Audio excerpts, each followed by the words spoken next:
Iglesia Bautista Misionera del Talar le invita a escuchar el siguiente mensaje que edificará su fe.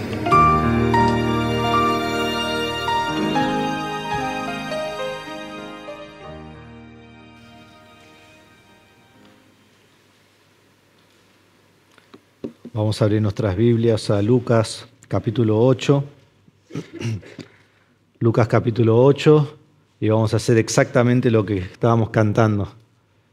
Que damos gracias que Dios revela su gloria por medio de su verdad, hasta que todos confiesen que Jesús es Señor. Y eso es exactamente el punto de Lucas, ¿no? Revelar que Jesús es Señor. Y lo revela al mostrar la gloria de Cristo, y lo vemos por medio de su verdad. Así que ahí está, nuestro mensaje está ahí en esa canción que cantamos. Así que va a ser un poquito más largo que eso el mensaje, pero allí está, ¿no? Allí está. Lucas capítulo 8, versículo 26 a 39 tenemos hoy. Si Dios lo permite, vamos a leer el pasaje y vamos a estudiarlo, escudriñarlo y aplicarlo. Dice así: entonces navegaron hacia la tierra de los Gadarenos, que está al lado opuesto de Galilea. Cuando Jesús bajó a tierra, le salió al encuentro un hombre de la ciudad poseído por demonios y que por mucho tiempo no se había puesto ropa alguna, ni vivía en una casa, sino en los sepulcros. Al ver a Jesús, gritó y cayó delante de él. Y dijo en alta voz: ¿qué tienes tú que ver conmigo, Jesús, Hijo del Dios Altísimo? Te ruego que no me atormentes. Porque él mandaba al espíritu inmundo que saliera del hombre, pues muchas veces se había apoderado de él y estaba atado con cadenas y grillos y bajo guardia. A pesar de todo, rompía las ataduras y era llevado por el demonio a los desiertos. Entonces Jesús le preguntó: ¿cómo te llamas? Legión, contestó, porque muchos demonios habían entrado en él. Y le rogaban que no les ordenara irse al abismo. Había una manada de muchos cerdos paciendo allí en el monte, y los demonios le rogaron que les permitiera entrar en los cerdos. Y él les dio permiso. Los demonios salieron del hombre y entraron en los cerdos, y la manada se precipitó por el despeñadero al lago y se ahogaron. Cuando los que los cuidaban vieron lo que había sucedido, huyeron y lo contaron en la ciudad y por los campos. Salió entonces la gente a ver qué había sucedido. Y vinieron a Jesús y encontraron al hombre de quien habían salido los demonios sentado a los pies de Jesús, vestido y en su cabal juicio, y se llenaron de temor. Los que lo habían visto les contaron cómo el que estaba endemoniado había sido sanado. Entonces toda la gente de la región alrededor de los Gadarenos le pidió a Jesús que se alejara de ellos, porque estaban poseídos de un gran temor. Y él, entrando a una barca, regresó. Pero el hombre de quien habían salido los demonios le rogaba que le permitiera estar con él, pero Jesús lo despidió diciendo: vuelve a tu casa y cuenta cuán grandes cosas Dios ha hecho por ti. Y él se fue proclamando por toda la ciudad cuán grandes cosas Jesús había hecho por él. Vamos a orar. Padre nuestro, te damos gracias que podemos estar en tu casa para abrir tu palabra en esta mañana. Te damos gracias por el Evangelio de Lucas y que nos enseña acerca de nuestro gran Dios, el Padre, y nuestro gran Dios Jesucristo, la segunda persona de la Trinidad. Y Padre, cuánta verdad que hay aquí para nosotros hoy, pudiendo meditar y enfocar nuestros pensamientos en la autoridad de nuestro Señor Jesucristo. Pedimos que nos guíes, pedimos que nos enseñes y pedimos que nos des convicción en nuestro corazón para vivir de acuerdo a tu palabra en esta mañana. Lo pedimos en el nombre de Jesús. Amén. Cristo ha dicho en Mateo que toda autoridad le es dada en el cielo y en la tierra. Entonces, sabemos que Jesús tiene autoridad sobre la enfermedad, Jesús tiene autoridad sobre la naturaleza, Jesús tiene autoridad sobre la creación, tiene autoridad sobre toda cosa y sobre cada cosa. Tiene autoridad sobre absolutamente todo. No hay nada sobre el cual Él no tenga autoridad. En Efesios 1, 21 y 22 nos dice que Cristo está en el cielo sentado a la diestra del Padre. Y Él está sentado así sobre todo principado y sobre toda autoridad y sobre todo poder y sobre todo dominio. Y después el texto dice, y todo, sobre todo nombre que se nombra. Poné allí vos el nombre. Jesús está encima de Él. Y tiene autoridad sobre lo presente, este mundo, y tiene autoridad sobre lo que viene, lo porvenir. Y tiene autoridad sobre lo natural, lo que nosotros vemos, y aún lo sobrenatural, lo que no podemos ver. Autoridad que sobrepasa toda autoridad. Esa es la autoridad de Cristo. Y cuando Él habla, se hace. Y cuando Él manda, se establece. Y todo y todos responden a la autoridad de Cristo, porque su autoridad es divina. Entonces en Lucas capítulo 8 vemos que el autor está entretejiendo un argumento en el cual él exhibe el poder autoritativo de Cristo, del Señor. Y esta manifestación del poder de Cristo está establecida con una razón, la cual vemos en versículo 25. Lo hace para responder una pregunta. Toda esta sección de versículo 22 al final del capítulo responde a una pregunta. La pregunta que hacen los discípulos. ¿Quién pues es este? ¿Quién es? ¿Quién es Jesús? Este Jesús, Él es el Todopoderoso. Que ya vimos la semana pasada que en medio de una mega tormenta, Él con tan solo la voz de su boca hace que la mega tormenta se transforme en mega calma, así como lo describe Marcos. Y su poder produce terror, y su poder produce espanto, y su poder deja a los discípulos en un estado aterrorizado y en asombro, preguntándose esta pregunta de versículo 25, ¿quién pues es este que aún a los vientos y al agua manda y lo obedecen? Y miramos ese pasaje la semana pasada y decimos, wow, mirá, ¿qué está pasando? Pero su poder infinito va más allá de la naturaleza. Va más allá de la naturaleza. Su poder infinito va más allá de lo natural, lo que podemos ver, lo que vemos en esta tierra. Jesús tiene autoridad aún sobre lo sobrenatural. Jesús es el poderoso Hijo de Dios, quien con toda autoridad controla el dominio del mal. Y lo controla todo. Y al demostrar su autoridad como el Hijo de Dios sobre el dominio del mal, la narración aquí en esta sección contrasta tres respuestas a la autoridad de Cristo. Lo vamos a ver. La primera respuesta que vamos a ver a la autoridad de Cristo es el terror y la destrucción en la esfera demoníaca. Lo segundo que vamos a ver es el temor y el rechazo del pueblo. Y tercero vamos a ver la salvación y la proclamación del hombre sanado. Entonces titulé este mensaje La autoridad absoluta del Todopoderoso.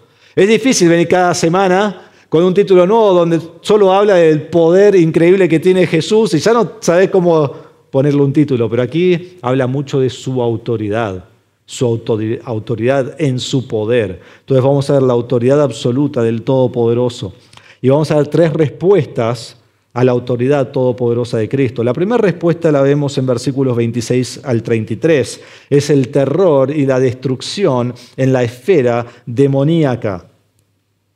Nos dice el texto en versículo 26, entonces navegaron hacia la tierra de los Gadarenos, que está al lado opuesto de Galilea.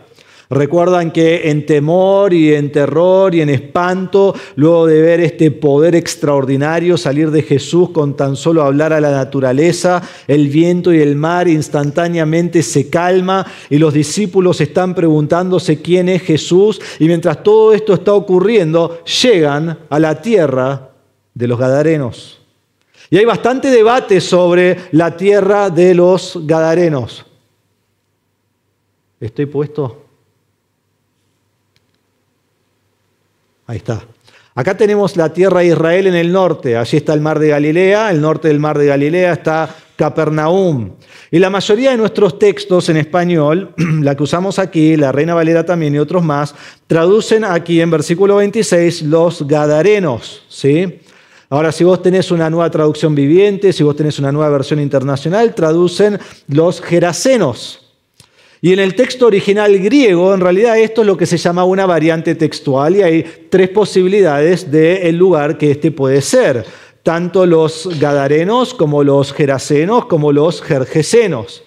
Y acá podríamos meternos una hora en esto, pero después voy a quedar solo acá, así que lo voy a hacer muy rápido, ¿sí? Primero tenemos los Gerasenos. Si es los Gerasenos, esta tierra está al sur de Galilea, unos 48 kilómetros. La cual, por lo que ya leímos del texto, va a ser muy complicado poner este lugar en este sitio. Segundo está Gadara. Gadara está a 9 kilómetros al sur del mar de Galilea. Y tercero está Gergesa. Gergesa está al oriente en el mar de Galilea, junto al lago de Galilea, y es un lugar que hoy se llama Cursa. Que yo creo, y creo que la mayoría cree, que este es el lugar en el cual esta narración toma su lugar. ¿Por qué? Porque en el momento que arriban a la tierra, están en la ciudad.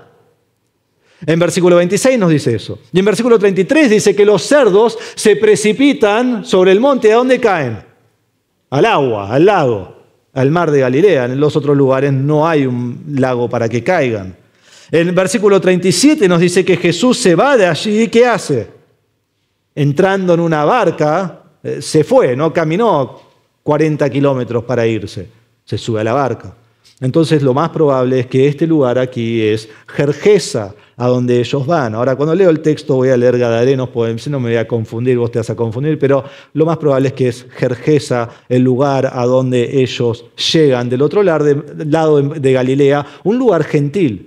Un lugar gentil. Entonces, en versículo 27 nos dice, cuando Jesús bajó a tierra, le salió al encuentro un hombre de la ciudad poseído por demonios. Bien, si a vos te encanta hablar de demonios, viniste el día correcto a la iglesia, ¿no? Vamos a hablar de demonios, lo que siempre quisiste hacer, ¿sí? No voy a dar una explicación larga de los demonios porque ya la di cuando vimos Lucas 4, 31 al 37. Si vos no estabas, podés escuchar ese mensaje. Ahí hablé extensamente acerca de los demonios y no quiero decir todo lo mismo, aunque ayudaría a que mi mensaje sea más fácil de preparar, ¿no? Pues copio y pego, pero no quiero decir lo mismo. Pero sí hay algunas cosas que tenemos que tomar en cuenta y recordar acerca de los demonios. Me encanta a mí lo que dice C.S. Lewis cuando escribe su libro Cartas del Diablo a su sobrino, y él dice así cuando arranca, y me parece muy importante. En lo que se refiere a los diablos, habla demonios, la raza humana puede caer en dos errores iguales y de signo opuesto. Uno consiste en no creer en su existencia, el otro en creer en los diablos y sentir por ellos un interés excesivo y malsano. Los diablos se sienten igualmente halagados por ambos errores y acogen con idéntico entusiasmo a un materialista que a un hechicero. ¿Sí? Y esos son los dos extremos que vemos muchas veces en la iglesia. Hay creyentes e iglesias que están envueltos en toda la obra demoníaca. Todo lo que ocurre son los demonios. En todo lugar hay demonios y cada vez que ocurre algo es hecho por los demonios. Por ejemplo, la semana pasada no anduvieron los aires, entonces ahí hay un demonio que hay que sacar, ¿no? Por ejemplo.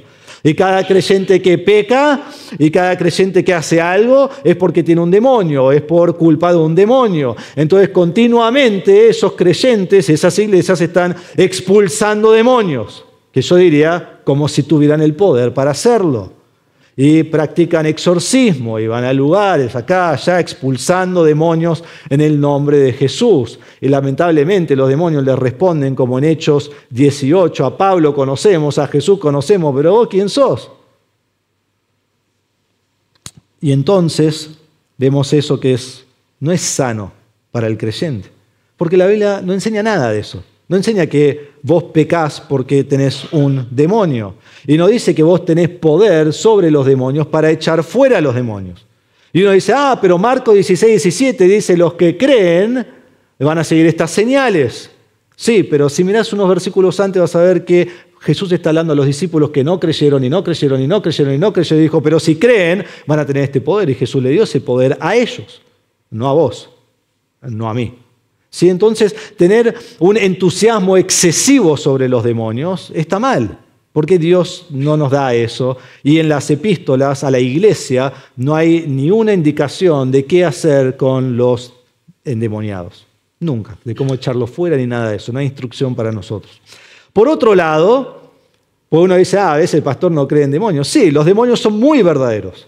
Son muy verdaderos. Y cuando comenzamos a leer los evangelios, que es donde más se exponen, vemos todo lo que ellos hacen al poseer a los incrédulos.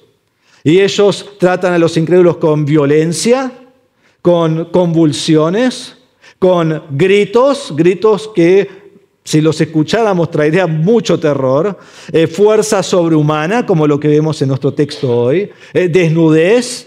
La persona endemoniada está totalmente cautiva bajo las cadenas del espíritu malvado. Él lo controla en todos sus aspectos. Y no hubo tiempo en el cual los demonios más mostraron su maldad y se expusieron que en el tiempo de Jesús.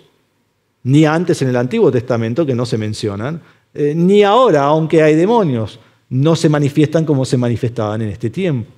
Y lo vemos todo el tiempo en Lucas. En Lucas 4:33 recuerdan que Jesús está en la sinagoga y echa fuera un demonio. Y entonces esa tarde, cuando termina el día de reposo, empiezan a traer a todos los enfermos. ¿Y quién más traen? Los endemoniados. Y Jesús está echando fuera a todos los demonios.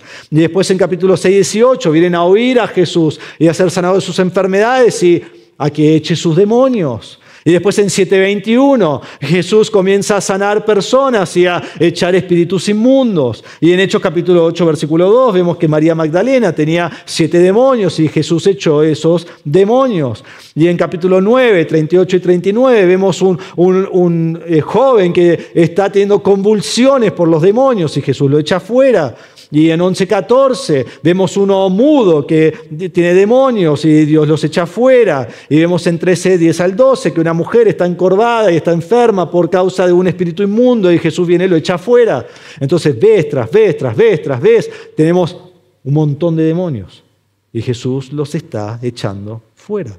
Pero en todos los evangelios, en Mateo, Marcos, Lucas y Juan, y aún en Hechos, no hay un encuentro más extremo entre Cristo y los demonios que este pasaje de acá, Lucas 8. Y por ende Mateo 8 y Marcos 5, que son los pasajes paralelos. Y vemos aquí que Jesús está en una batalla intensa contra las fuerzas sobrenaturales del infierno, enfrentando en un momento a miles de demonios, en un momento a un ejército de demonios. Un ejército que lo que vemos en el texto es que ningún hombre lo puede detener y ninguna sociedad los puede detener. Y Cristo, con el poder y la autoridad de su voz, habla y toda la fuerza de los demonios, de este ejército, obedece. Así. Y vemos su autoridad sobre los demonios. Entonces vemos este encuentro con el hombre endemoniado. En versículo 27 dice, cuando Jesús bajó a tierra, le salió al encuentro un hombre de la ciudad poseído por demonios y que por mucho tiempo no se había puesto ropa alguna ni vivía en una casa, sino en los sepulcros. Jesús llega a la tierra y este hombre le sale al encuentro. Solo. Él viene a Jesús. Jesús no va, él viene a Jesús. Marcos 5:6 dice que corre hacia Jesús y se postra delante de Jesús. Y empezamos a ver las características de este hombre en versículo 27. Este hombre está completamente poseído por demonios, plural, por las fuerzas de maldad, la cual controlan su mente, controlan su cuerpo y vemos que también controlan su voz. Este hombre está completamente controlado. Está desnudo, sin ropa, como un loco, como un maniático, expuesto a enfermedades peligrosas al estar desnudo, expuesto a climas extraordinarios y extremos. Y nos dice el texto que vive en los sepulcros, vive entre los muertos, donde nadie vive, donde no se debía vivir. Y nos dice en versículo 27 que esto ocurrió por mucho tiempo. Andaba por los sepulcros desnudo. Esto no es un fin de semana. Esto es un tiempo prolongado que Él está haciendo esto. Marcos nos dice, en Marcos 5, que su morada era entre los sepulcros. O sea, Él vivía allí. Y dice allí en Marcos que ya nadie lo podía atar, ni aún con cadenas, y no lo podían dominar. Y dice que día y noche Él estaba allí entre los sepulcros gritando e hiriéndose con piedras. Entonces se está lastimando inclusive. Y Mateo 8 nos dice que era violento en extremo y que era tan violento al punto que nadie pasaba por ese camino. Era el vecino loco, ¿no? Y daba la vuelta alrededor. Es más largo, pero es más saludable, es más sano. El hombre estaba en la peor condición imaginable. Está desnudo, está solo, es violento, tiene fuerza sin igual, está totalmente loco, está caminando y viviendo entre los muertos y cortándose. Y la gente lo temía. La gente tenía miedo de este hombre. Por eso nadie se acercaba a él. Y no lo podían controlar.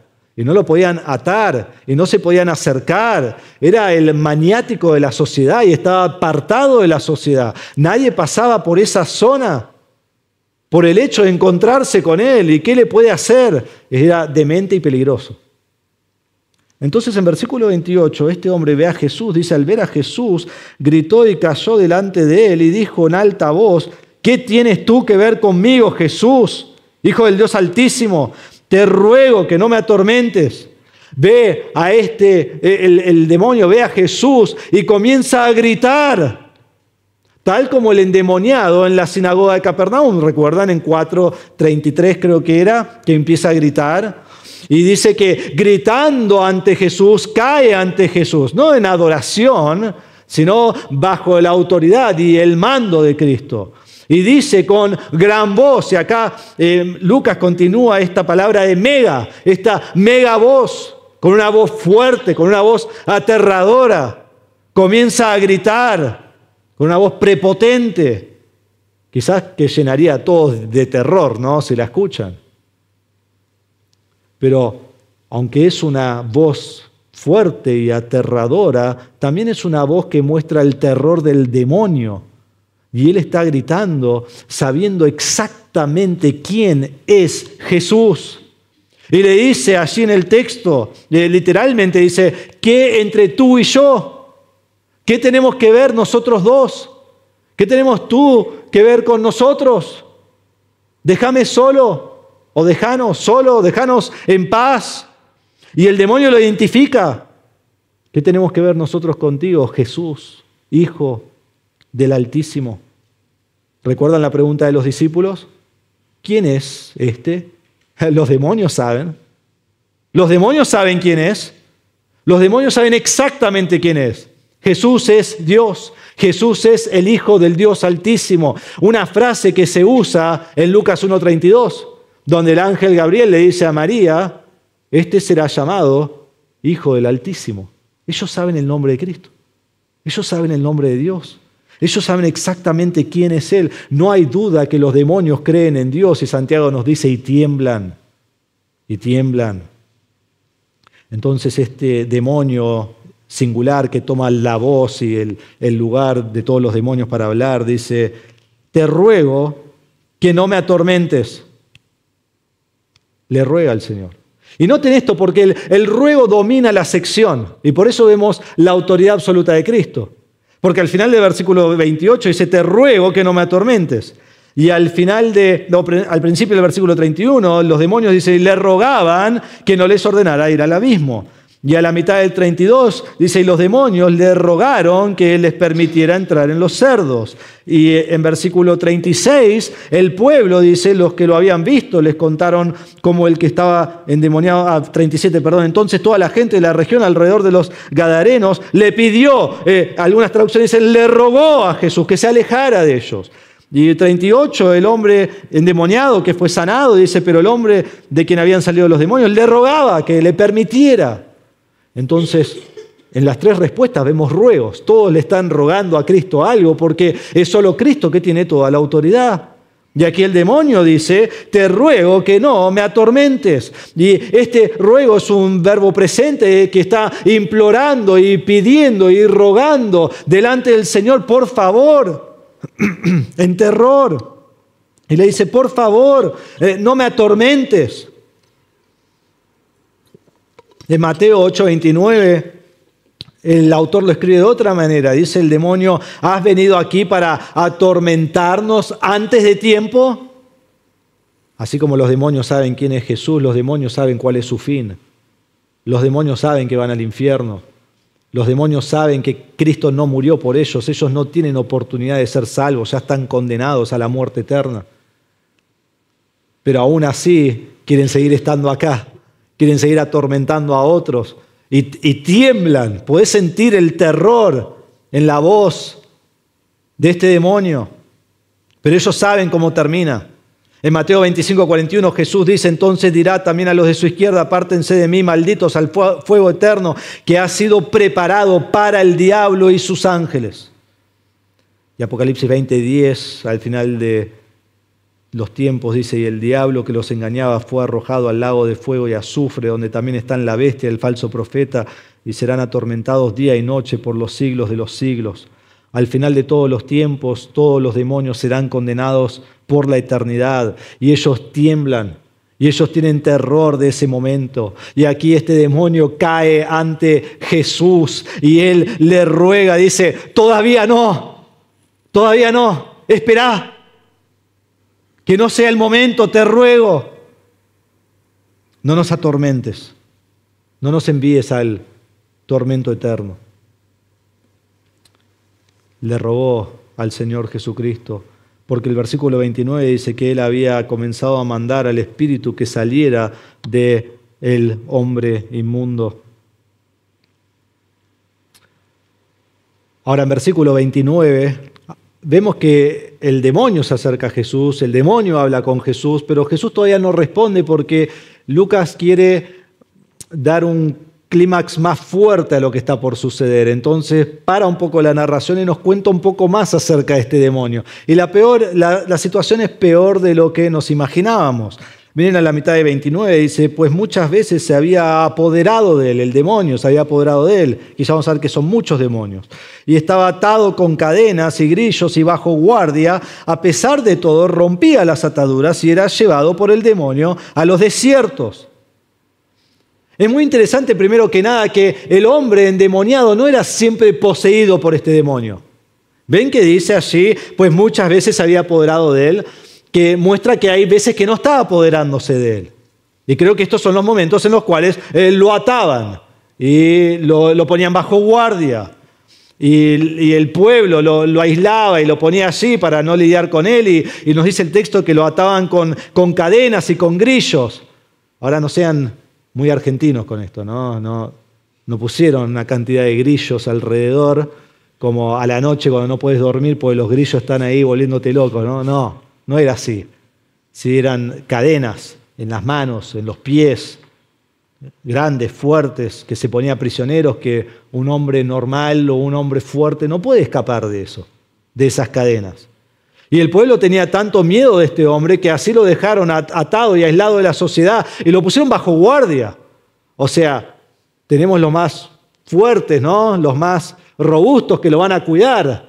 Yo sería el que estaría designando quién va a estar en la guardia, ¿no? Y después me voy a mi casa lejos. Pero allí estaban. Pero nadie lo podía detener. Nadie lo podía detener. Cuando el espíritu inmundo se apoderaba de él, rompía las ataduras y destruía las cadenas. Marcos nos dice que nadie era tan fuerte como para dominarlo. Tenía un poder que sobrepasaba todo hombre y todo poder y toda la sociedad. Nadie lo podía detener. Ninguna cadena podía mantenerlo. Ningún hombre podía detenerlo. Y entonces, como ocurría muchas veces, seguramente él se escapaba y después cuando no estaba apoderado de este demonio venía y lo ataban de nuevo, y más fuerte, y con más cadenas, y con más recursos. Esta vez que no se escape. Y cuando este hombre rompía las cadenas, el demonio lo llevaba a lugares desiertos. Y si volvemos al versículo 27, dice que esto ocurrió por un tiempo prolongado, por mucho tiempo. Y versículo 29 dice que esto ocurrió muchas veces.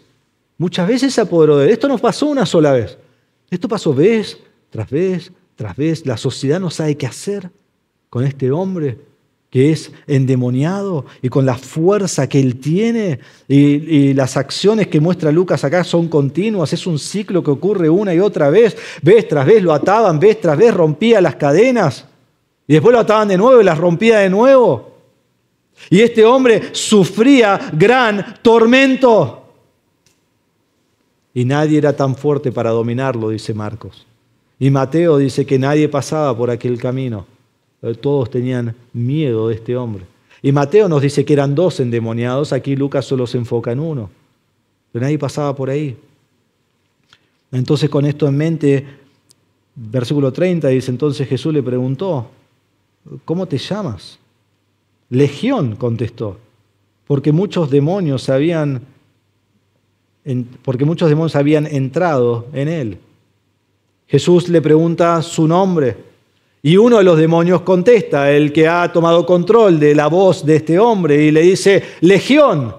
Ahora, legión no es tanto un nombre, sino lo que eso simboliza. Una legión era un ejército romano de unos 6.000 soldados aproximadamente.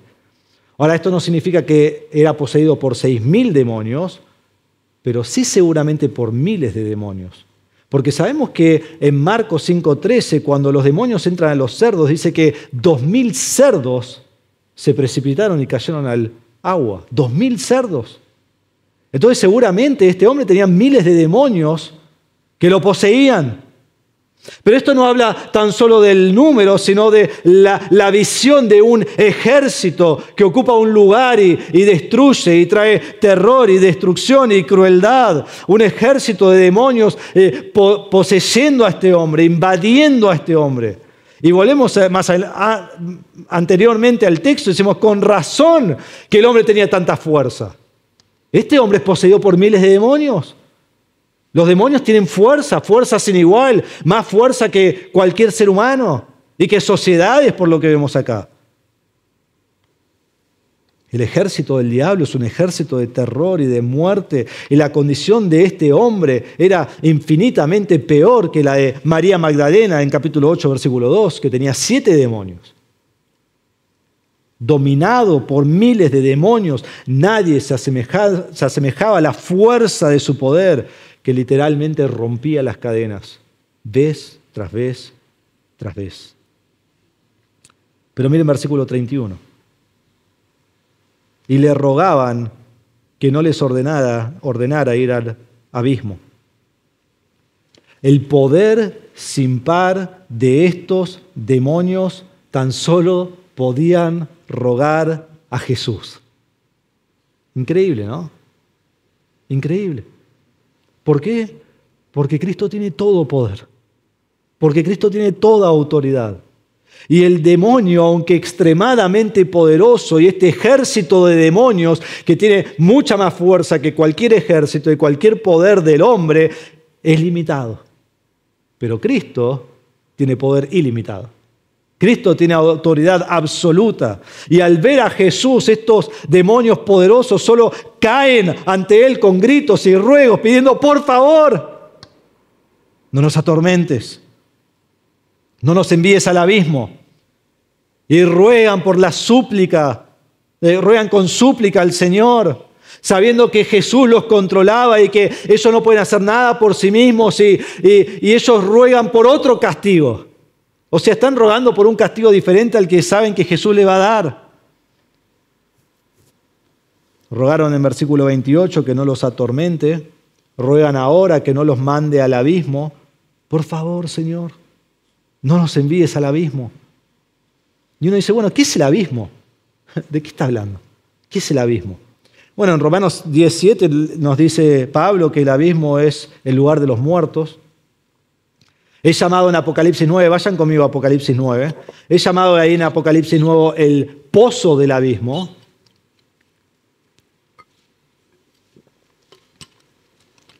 Vayan a Apocalipsis 9, después vamos a ir a Apocalipsis 20, ya que estamos ahí. Si no sabes dónde está Apocalipsis, está al final de la Biblia. Fácil, ¿no? Génesis y Apocalipsis nos salvan. Apocalipsis 9, vemos que es allí donde algunos demonios ya están encarcelados, porque 2 Pedro nos dice eso, lo voy a leer en un momento, 2 Pedro. Pero algunos están allí y en el tiempo de la gran tribulación se abrirá el abismo y saldrán para atormentar al mundo. Mírenlo, Apocalipsis 9.1, no vamos a leer todo, pero algunos versículos salteados. El quinto ángel tocó la trompeta y vi una estrella que había caído del cielo a la tierra y se le dio la llave del pozo del abismo. Este es el abismo. Cuando abrió el pozo del abismo, subió humo del pozo como el humo de un gran horno, y el sol y el aire se oscurecieron por el humo del pozo. Del humo salieron langostas sobre la tierra y se les dio poder como tienen poder los escorpiones de la tierra. Versículo 5. No se les permitió matar a nadie, sino atormentarlos por 5 meses. Su tormento era como el tormento de un escorpión cuando pica al hombre. Versículo 11. Tienen sobre ellos por rey al ángel del abismo, cuyo nombre es en hebreo Abadón, destrucción, y en griego se llama Apolión, destructor. Entonces allí están, no todos, pero muchos de los demonios en el abismo. En el tiempo de la gran tribulación, Dios permite que se abra el abismo y salgan a atormentar a las personas. No a matar, peor, a atormentar por 5 meses. 5 meses. Esto es también, miren en Apocalipsis 20:1, esto es también la prisión por 1000 años de Satanás, algo que creemos que es literal. Es un reino milenial literal del Señor Jesucristo y es literal que el diablo es puesto aquí por 1000 años. Dice así, Apocalipsis 20:1, vi entonces a un ángel que descendía del cielo con la llave del abismo y una gran cadena en su mano. El ángel prendió al dragón, la serpiente antigua que es el diablo y Satanás, y lo ató por 1000 años. Lo arrojó al abismo y lo encerró y puso un sello sobre él para que no engañara más a las naciones hasta que se cumplieran los 1000 años. Después de esto debe ser atado por un poco de tiempo. Cuando los 1000 años se Satanás será soltado de su prisión. Pero quédense ahí, ya vamos a ver lo que le va a pasar. Vemos que esto es reservado para los demonios, esto es reservado para Satanás mismo, y es una prisión donde están ahora como castigo de los demonios antes que vayan al infierno final. Escuchen esto, 2 Pedro 2:4 dice, porque Dios no perdonó a los ángeles cuando pecaron, sino que los arrojó al infierno y los entregó a fosos de tinieblas reservados para el juicio. Allí están reservados para el juicio final. Y el juicio final está en Apocalipsis 20:10, y el diablo que los engañaba fue arrojado al lago de fuego y azufre, donde también están la bestia y el falso profeta, y serán atormentados día y noche por los siglos de los siglos.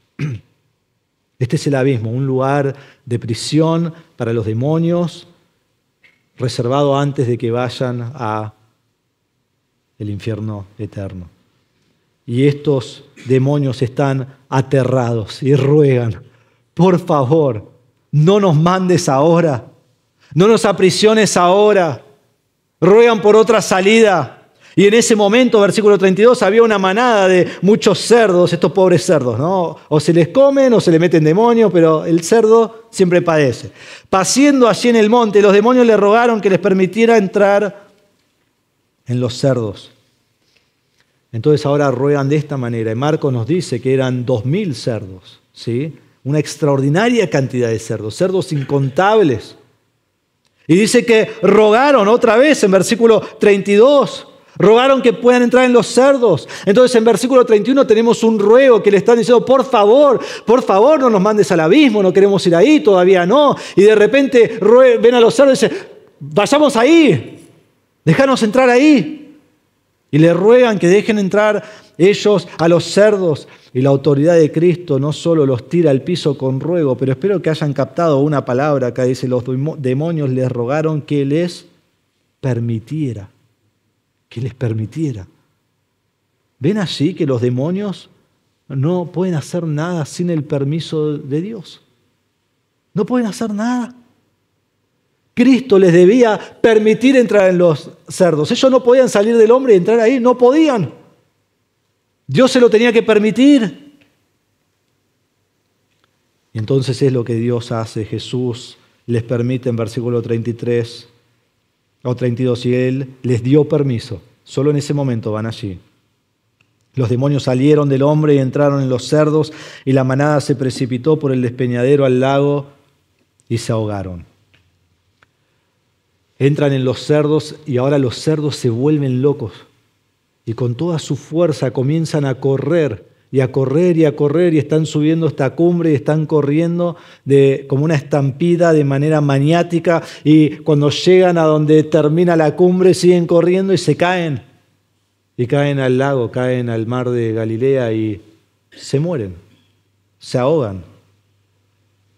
Y vemos que los cerdos actuaron con la misma forma maniática y autodestructiva que actuó en el hombre poseído por los demonios. Y entonces hasta aquí en la narración vemos tres certezas. Primero vemos la certeza que los demonios salieron del hombre bajo el mando del Señor Jesucristo. Salieron. Segundo, vemos que al entrar en los cerdos fueron destruidos, demostrando que el deseo demoníaco de destruir y matar. Pero sobre todo, tercero, vemos en esta primera sección la autoridad absoluta de Cristo, del Señor. Al entrar, los demonios solo pueden hacer lo que Cristo les permite. Los demonios no tienen ninguna otra opción que obedecer a la voz del Señor Jesucristo. No pueden hacer más nada. Pero pensemos en esto, ni una legión de demonios, de miles de demonios, puede actuar ni por un segundo fuera de lo que Dios le permite hacer. Y hermanos, eso debe traernos ánimo. Ánimo sin igual. No a echar fuera demonios, pues no podemos. Sino ánimo de que nuestro Dios tiene todo el poder. Nuestro Dios tiene toda autoridad. Y a una autoridad absoluta sobre los demonios. Entonces la primera respuesta que vemos a la autoridad de Cristo es terror y destrucción en la esfera demoníaca. Vamos a la segunda respuesta, el temor y el rechazo del pueblo. Que no se vaya a su mente, ¿eh? Están pensando, mirá lo que tardó el primer punto, acá nos vamos por un mes, vamos a estar estudiando. Pero realmente quiero que miremos todo el pasaje, porque esto es un pasaje que va junto. Entonces vemos el temor y el rechazo del pueblo. Versículo 34, hubo testigos oculares. Cuando los que los cuidaban vieron lo que había sucedido, huyeron y lo contaron en la ciudad y por los campos. Ahora tenemos este sentido de ver todo el tiempo. Y hay muchas palabras acá que se van repitiendo. Mírenlo en versículo 28, dice al ver a Jesús. Y viene el demonio, lo ve, viene el demonio, cae ante él. Ahora versículo 34, cuando los que estaban cuidando los cerdos vieron todo lo que pasó, ellos salen a contar esto. Y después versículo 35, vemos que salió la gente a ver qué había sucedido. Entonces todos están viendo y tomando una decisión basado en lo que ellos ven.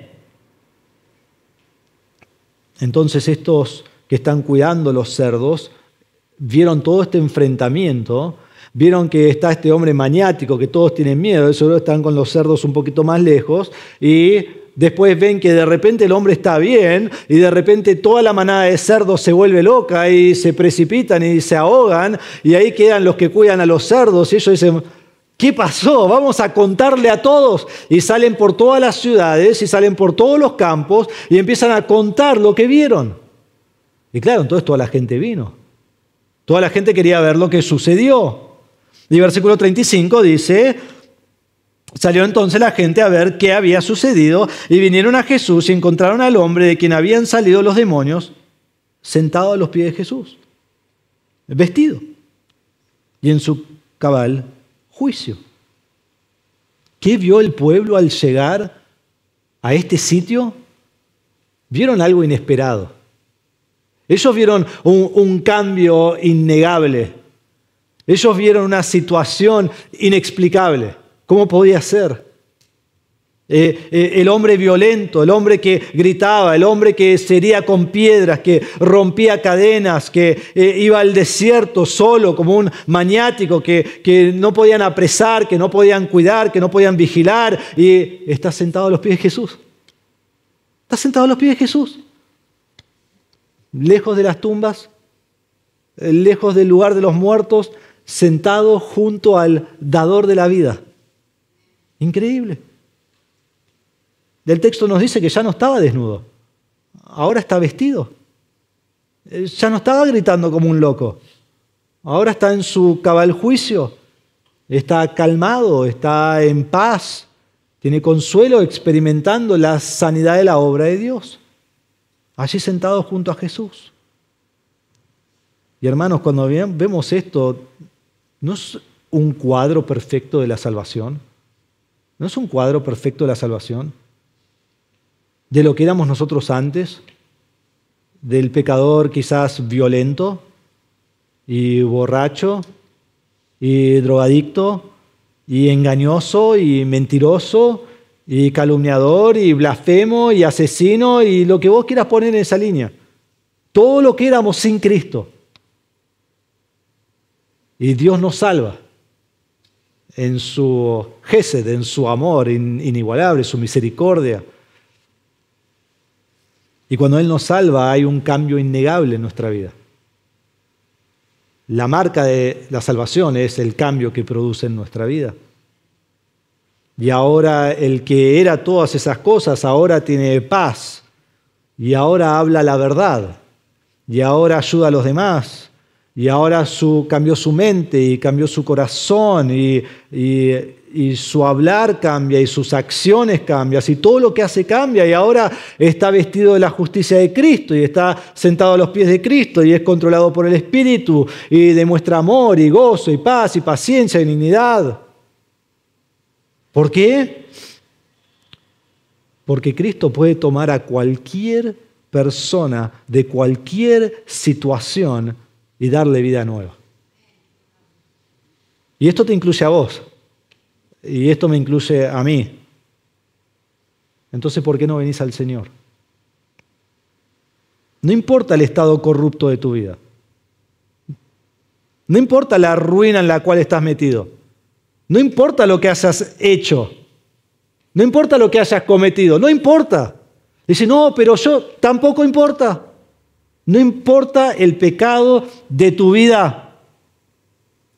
Vení al Señor en arrepentimiento y fe y Él te salva. Él te salva.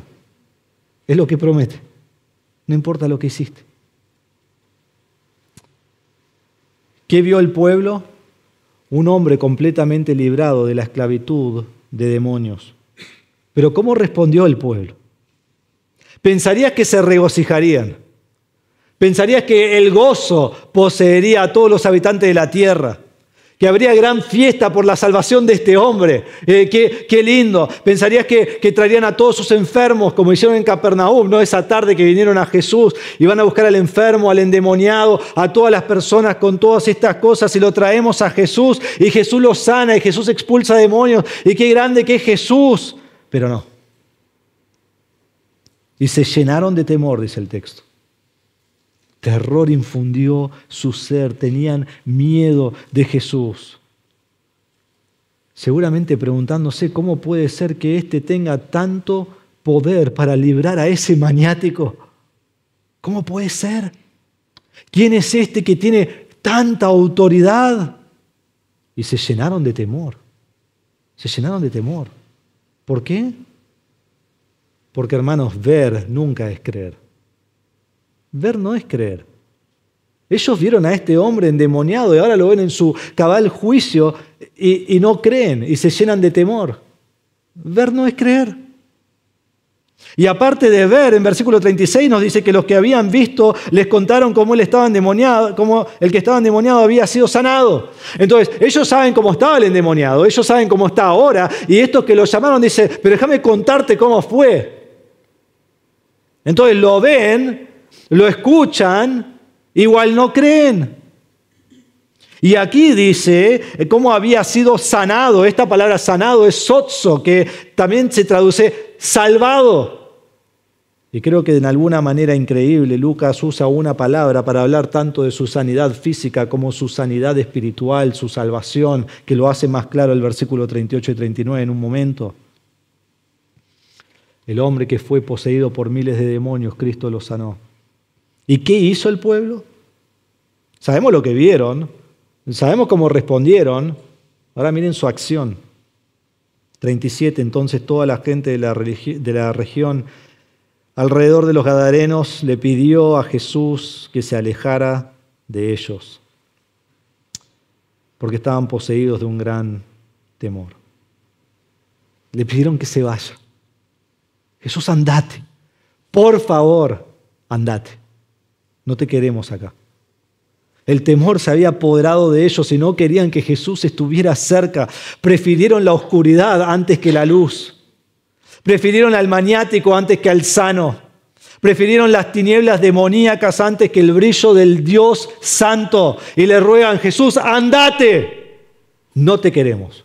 Y no vuelvas nunca más. El pueblo vio la autoridad infinita de Jesús y lo rechazó. Te pregunto a vos, ¿qué ocurre en tu vida al contemplar con tus ojos a Cristo, el Todopoderoso, con autoridad absoluta? ¿Amás más las tinieblas que la luz? ¿Rechazás la evidencia del poder absoluto de Dios en tu vida? Este es el ejemplo de lo que hace el pecado en la vida del incrédulo. Lo ciega, no le deja ver la luz. Viendo no ven y oyendo no escuchan y rechazan a Cristo. Y en vez de caer en arrepentimiento y fe en Cristo por ver la obra del Señor, dicen, andate, por favor.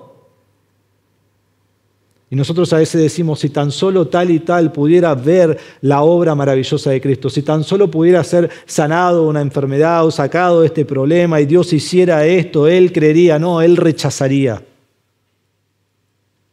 Rechazaría. ¿Qué tal vos? Siendo expuesto por la verdad del Evangelio, ¿confesás a Cristo? ¿O rechazás a Cristo? Te escondés de Cristo y le decís, Cristo, alejate. Alejate, quiero estar en la oscuridad. Arrepentite y cree en Él. Como dije, no importa tu trasfondo, no importa si sos un maniático, Dios puede y quiere perdonarte. ¿Sabés que los únicos en esta narración que no son perdonados, ¿sabés quiénes son? Los que rechazaron a Cristo. Los que rechazaron a Cristo. Qué irónico, ¿no? Que el endemoniado es salvo y todos los que estaban bien físicamente, no. El único pecado que no puede ser perdonado es el de incredulidad porque rechaza creer en Cristo como su Salvador. El maniático llega a ser hijo de Dios.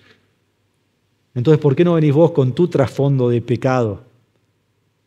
Con tu inmoralidad, con lo peor que sos de la sociedad, como lo somos todos, y venís y crees en Cristo, Él te salva. Y Él te perdona. Hermanos o amigos, si ves a Cristo, no tengas temor de Él y lo rechaces, cree en Él como tu Salvador. Acércate a Él. Porque nunca sabes si el Señor te va a dar otra oportunidad. Miren versículo 37 al final, y Él, entrando a una barca, regresó. Jesús dijo, bueno, me voy. El Señor acudió a su ruego. Se subió a la barca, regresó a Capernaum y nunca más volvió a esta tierra. Nunca más. Nunca más tuvieron la oportunidad de ver su obra en persona. Jesús se fue y se alejó. Pero en versículos 38 y 39, Cristo fue muy misericordioso con ellos. Fue muy misericordioso con ellos. Miremoslo. Vamos a llegar. Versículos 38 y 39. La tercera respuesta, la salvación y proclamación del hombre sanado. Miren versículo 38. Pero el hombre de quien habían salido los demonios. Paramos ahí. Por si se niega lo que pasó en este hombre, recordemos quién es este hombre.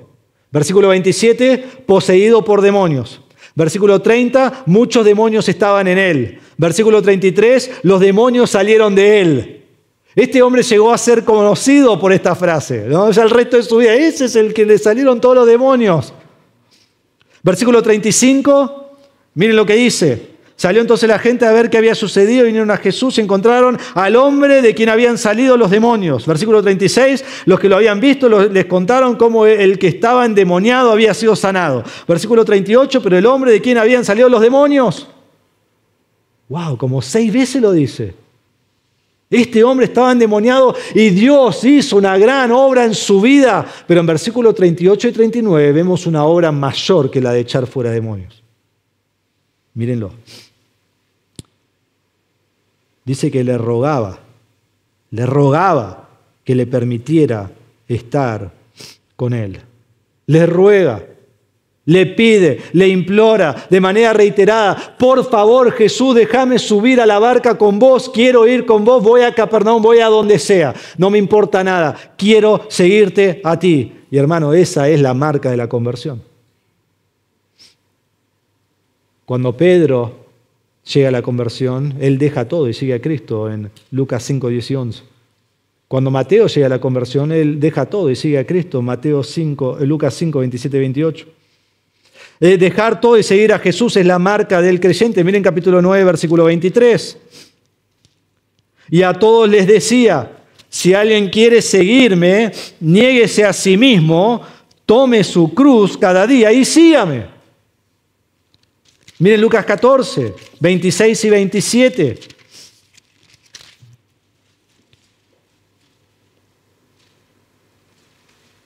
Si alguien viene a mí y no aborrece a su padre y madre, a su mujer e hijos, a sus hermanos y hermanas, aún hasta su propia vida, no puede ser mi discípulo. El que no carga su cruz y me sigue, no puede ser mi discípulo.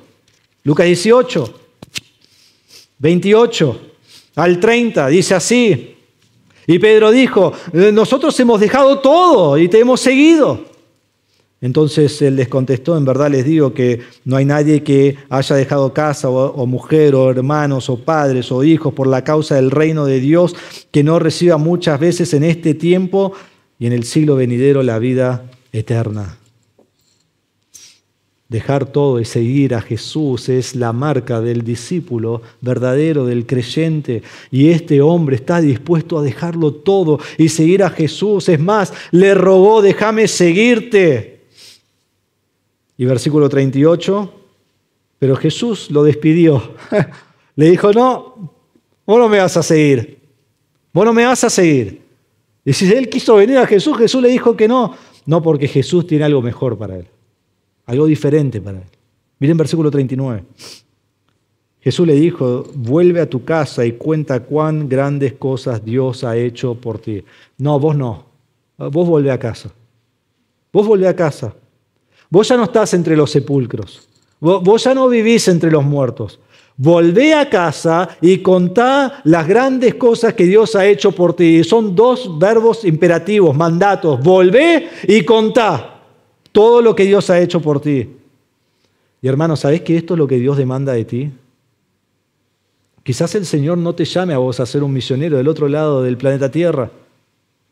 No. Pero cuando conoces al Señor Jesús y determinás seguirle con toda tu vida, Él te dice: volvé y contá las grandes cosas que Dios ha hecho por ti.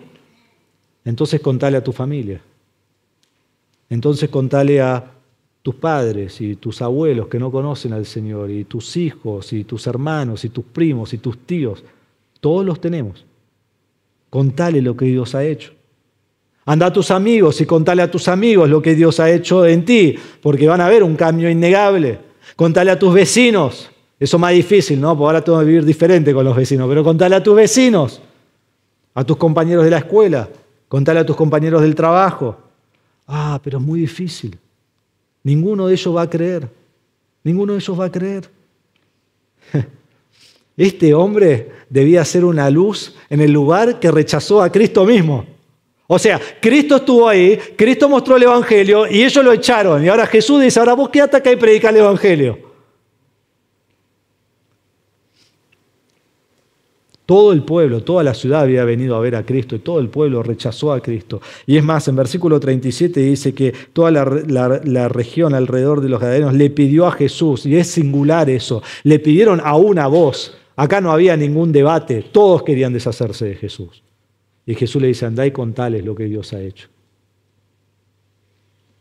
Y ahora Cristo lo manda a quedarse y llevar el Evangelio a todo el pueblo, que cuente su testimonio, lo que era y lo que es, que cuente lo que Cristo hizo al echar fuera a los demonios, que cuente lo que Cristo hizo al darle vida nueva, que cuente todas las maravillas de Dios en su vida. Y hermano, vos debes hacer lo mismo. ¿Cristo te ha salvado? ¿Cristo ha transformado tu vida? Entonces contale al mundo las grandes cosas que Dios ha hecho en ti. Contale sobre tu pecado. Contale sobre tu estado de muerte. Contale lo que eras antes del Señor. Contale la salvación que tenés en Dios que te ha otorgado. Contale de no solo la salvación, pero las bendiciones que Dios te da al ser su hijo. Dios es bueno con vos. Contale al mundo. Porque como leímos esta mañana, grande es su misericordia, grande es su amor que perdura para siempre. Contale al mundo. Dios fue bueno con este pueblo. Porque aunque lo rechazaron y Él se fue, les dejó una luz que alumbrara el Evangelio de Cristo. Y aquí en el Talar, y al lado nuestro, en Pacheco, y en Benavides, y en Garín, y en Torcuato, y en Polvorines. ¿Mencioné un lugar de donde viene alguien que no mencioné? De todos estos lugares. Todos estos lugares. Dios es bueno con ellos. ¿Por qué? Porque te ha puesto a vos en esos barrios, para que cuentes cuán grandes cosas Dios ha hecho. Contale al mundo. Andá y contale a todos lo que Dios hizo por vos. ¿Qué hizo este hombre? Versículo 39. No dijo, Señor, no, yo te quiero seguir, si no, no hago nada. No, como somos nosotros. Y él se fue proclamando por toda la ciudad cuán grandes cosas Jesús había hecho por él. Obedeció. Obedeció a la voz del Señor, obedeció al mandato del Señor, hizo lo que Dios le dijo que haga. Bajo la autoridad de Cristo mismo salió a proclamar el Evangelio de Cristo. Y dice que fue por toda la ciudad. Y Marcos nos dice que fue por toda Decápolis, enseñando y predicando lo que Dios había hecho. Y no solo eso, pero esta es la primera vez en el libro de Lucas que otra persona fuera de Jesús está proclamando lo que Dios hace. Vimos que Juan el Bautista proclamó el bautismo de arrepentimiento, pero esto era esperando la venida del Señor. Y ahora el Señor ha venido y solo Cristo ha proclamado. En Lucas 4, 18 y 19 nos dice que Cristo vino para proclamar el Evangelio. Y en Lucas 4, 44 Cristo dijo que iba predicando de sinagoga en sinagoga el Evangelio, el reino de Dios. Y en 8.1 dice que Él iba por las ciudades y aldeas proclamando el reino de Dios, el Evangelio de sí mismo. Y ahora en 8.39 este hombre, un gentil, es el primer comisionado por Cristo a salir a predicar. El primero. Y así como Él proclamó el Evangelio en 9.2, vamos a ver, cuando lleguemos allí, los discípulos salen a predicar. Y si el Señor lo permite, que tarde en regresar, en Lucas 24, 47, que falta para llegar allí, vamos a ver que al final Cristo nos manda a todos nosotros a ir a predicar. Pero este es el primero. Y salió a predicar. Y hermano, así como Él salió a proclamar el Evangelio, vos debés salir a proclamar el Evangelio de Cristo, tu Salvador. Entonces, ¿sí, pero qué proclamo? Proclama tu testimonio de salvación. Proclama el Evangelio de salvación, es sencillo. Proclama el Evangelio por tu testimonio activo de salvación. Y contale al mundo cuán grandes cosas Dios ha hecho por ti. Entonces, hermanos, al mirar este texto vemos cuán grande es nuestro Señor Jesucristo. Cuán grande es. Él es Dios. Eso es lo que nos está mostrando Lucas. Y como Dios, Él tiene toda autoridad. Los demonios caen ante Él y en terror obedecen al sonido de su voz. Los incrédulos se llenan de temor y rechazan al Todopoderoso. Pero aquellos que Dios escoge responden para salvación. Y responden sin importar su trasfondo, sin importar su pasado, sin importar el pecado que ha cometido, sin importar que sean los peores de la sociedad, el más maniático, el más asesino, sea lo que sea, Jesús los salva. Porque Él tiene toda autoridad en el cielo y en la tierra, sobre los demonios y sobre todas las cosas y sobre tu vida. Y si vos venís a Él, Él te salva. Entonces, ¿cuál es tu respuesta a la autoridad todopoderosa de Cristo? ¿Terror y destrucción? ¿Temor y rechazo? ¿O salvación, creyendo que Cristo vino a este mundo a morir exactamente por vos? Cuando vos entendés lo pecador que sos, estás listo para recibir la vida eterna. Entonces entendés que sos pecador, que no mereces el cielo, que no hay nada que podés hacer para llegar al cielo, para tener vida eterna, para ser llamado hijo de Dios. Pero Cristo, quien es Dios, vino a este mundo y Él tomó tu lugar en la cruz y Él murió tu muerte y Él tomó tus pecados sobre Él y murió y resucitó en victoria sobre tu pecado. Y si vos crees en Él, si vos ponés tu fe en Él, Él te salva. Él te salva. Y si te ha salvado, ¿por qué no proclamás las grandes cosas que Dios ha hecho por ti? Hay 3 respuestas en este texto, pero la respuesta correcta es la última respuesta. La respuesta a la autoridad todopoderosa de Cristo es contar la grandeza de Dios en tu vida. Y les quiero decir una cosita más. Al final del versículo 39, o en versículo 39, Lucas nos deja una pequeña joya acá al final del texto. Es como que llegamos al final y nos abre un cofre, hay un tesoro, una bendición especial, ¿no? Todos quieren una bendición especial. Bueno, acá está la bendición especial. Jesús le dice, vuelve a tu casa y cuenta cuán grandes cosas Dios ha hecho por ti. Y él se fue proclamando por toda la ciudad cuán grandes cosas Jesús hizo por él. ¿Lo vieron? ¿Por qué es Jesús el Todopoderoso con toda autoridad?